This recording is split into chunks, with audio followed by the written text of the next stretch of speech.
Catus, Maximus here, this time with a little review of Dremel's MM45. So I believe a long time ago, and I still have it somewhere, I have the Dremel MM40, which is the 2.5 amp oscillating tool. Thought it was pretty decent, except for it had issues where the screws would kind of start to work loose on the head. They just weren't torqued enough from the factory. This is the big brother, and they actually just replaced this with the MM50, but this is the big beast 5 amp motor. Only has 3.2 degrees of arc swing. Standard is like 3 degrees, so 3.2 is just a little bit more. It would be the same as like what this Porter cable here has. But there are some others. Since Rockwell's, who really made a big push in the market for a long time with the oscillating tools, this is Rockwell's 4.5 amp unit, the F80. This one has a switchable mode, but in the wood mode, this goes up to 5 degrees of arc swing.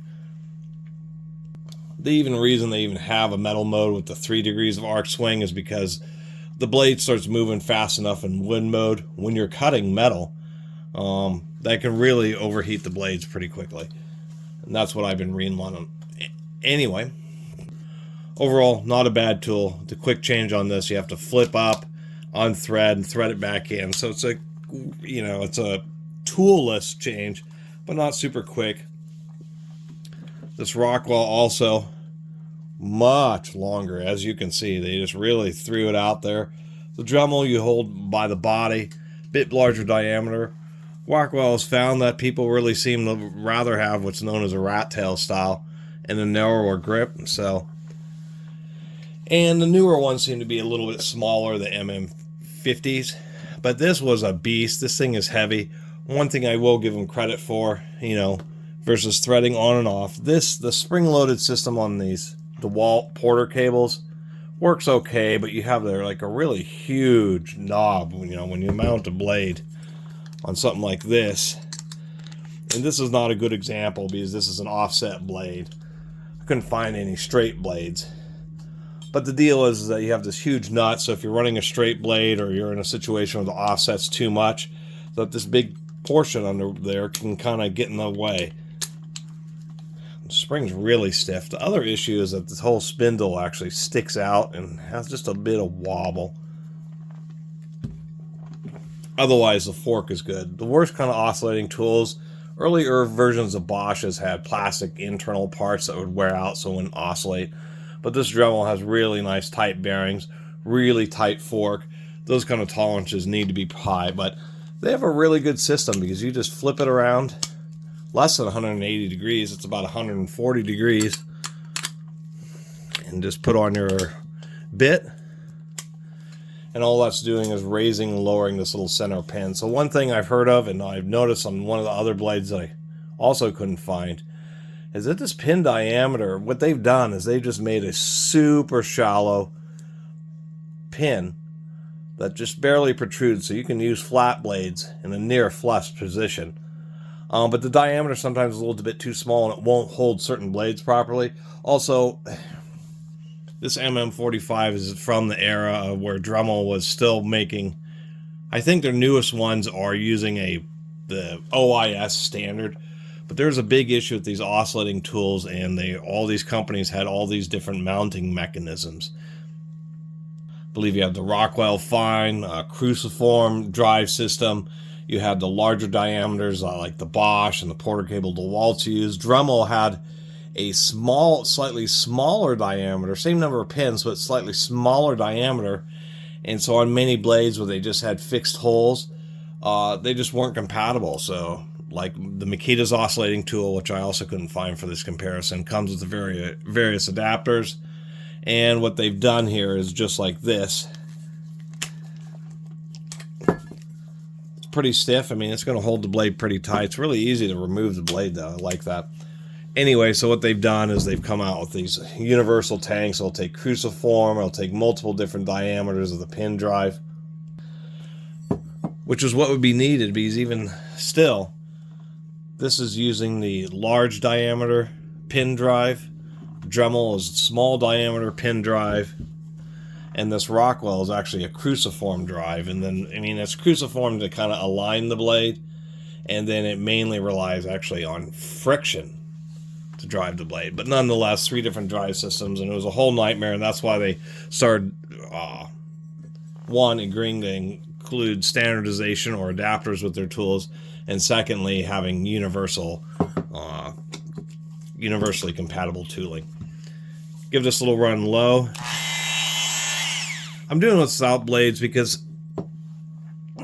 they add a lot of unnecessary noise. I just want to hear how the tool sounds.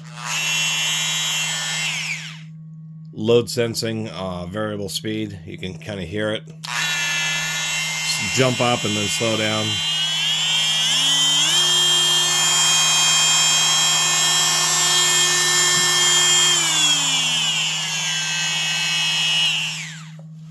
The one thing I will say is it doesn't seem, I mean, it has vents on 3 sides, but it doesn't seem like the motor's actually moving quite as much air as I might, somebody might expect. Let's take a hear of the Porter cable just for giggles. This one has issues with its variable speed.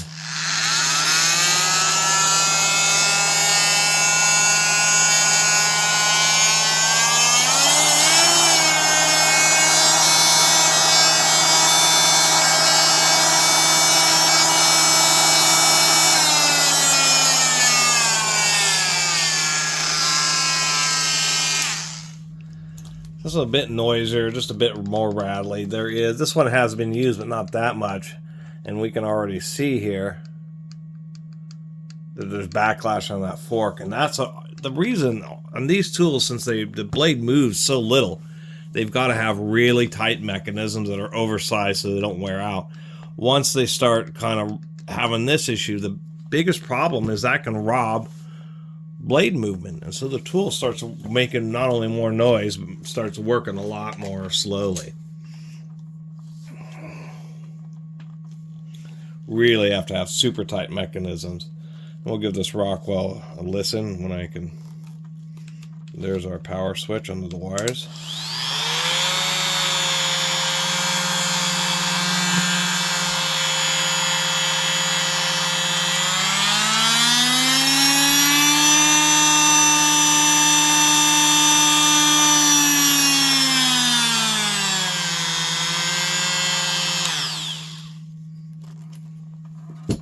Rockwell seems to move a lot of air. We'll do one more listen to the Dremel.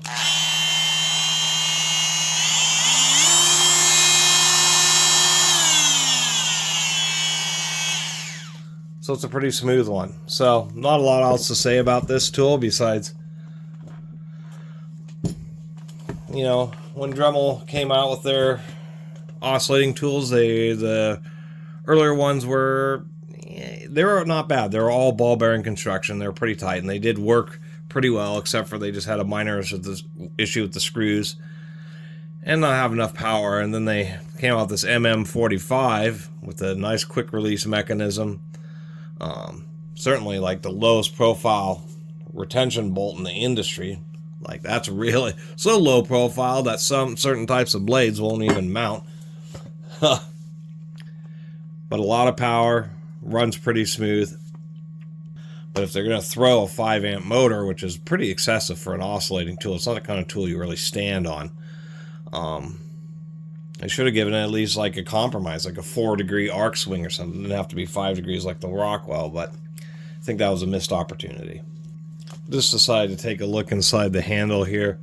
I'll have to give Dremel credit for this. It's not an over-molded strain relief. Sometimes manufacturers do that where the strain relief is hot molded to the wire, so when you replace the wire you have to get in, it's just a big hassle and makes a little more expensive to replace cords. But this one, simple cord pinch and just simple screw down terminals that are like way up in the air. I mean, I'm surprised. That's actually a big time serviceability. Pull out 3 screws and it is just super basic to replace the wires. This controller is more than just a power transistor. If you look down in there, well, if we got a little more zoom, maybe a whole bunch more zoom. How about that? There you go. You can see there's actually like an 8-pin little controller chip in there.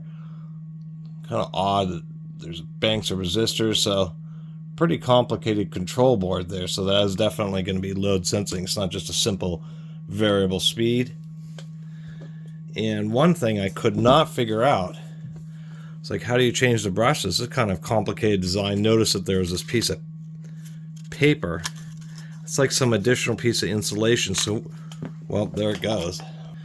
I've never actually quite seen this style of design where you remove a cover and then you have just pop-in side covers,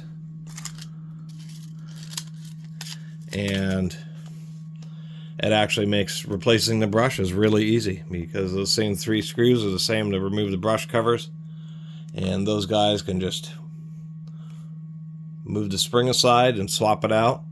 It's actually not a bad design. The brushes are really tall in this, to tell you the truth, so they should last a good long time. And one thing I'm noticing, if I can get the light in the right position, is interestingly enough, they've epoxy coated the field windings.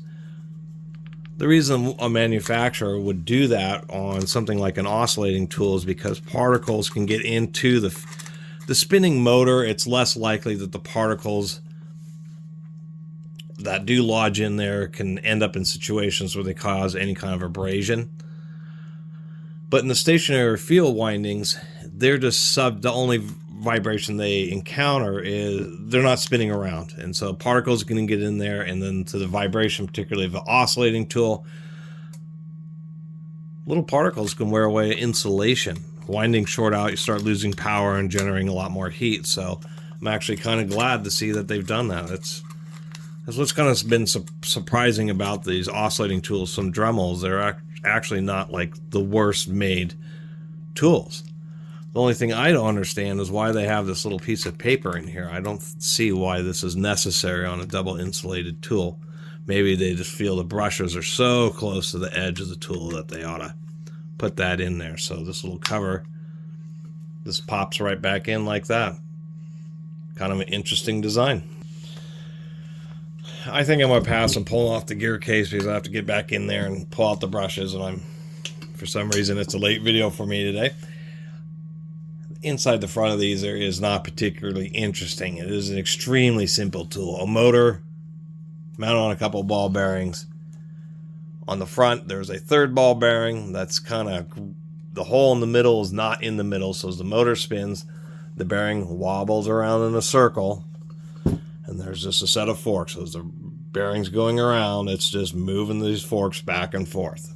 They're just a little wishbone pressing on each side of the bearing. So super simple tools. It's surprising how much money they charge for these things. Well, I think you can get this for like $50, and really it seems plenty decent, plenty heavy duty, surprisingly serviceable, to tell you the truth. That's one big surprise, is just how easy it is to change a power cord and swap out the brushes. I mean, it is about as simple as it gets. But too bad they have this weird mounting system where you have to make sure to get universal blades or Dremel blades. I mean, Dremel now themselves only sell the universal, so the companies have really agreed to not have those kind of issues. But nonetheless, you know, if we take a close look, you can see how wide this mouth is and see how much smaller the circular area is. Plus it has these 2 other fingers. So, you know, the Dremel band blades and some others, I don't know if the Harbor Freight ones will be more kind, quote unquote, to this type of system.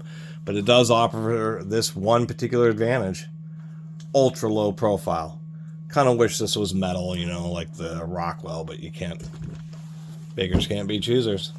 Anyway, thanks for watching. See you next time.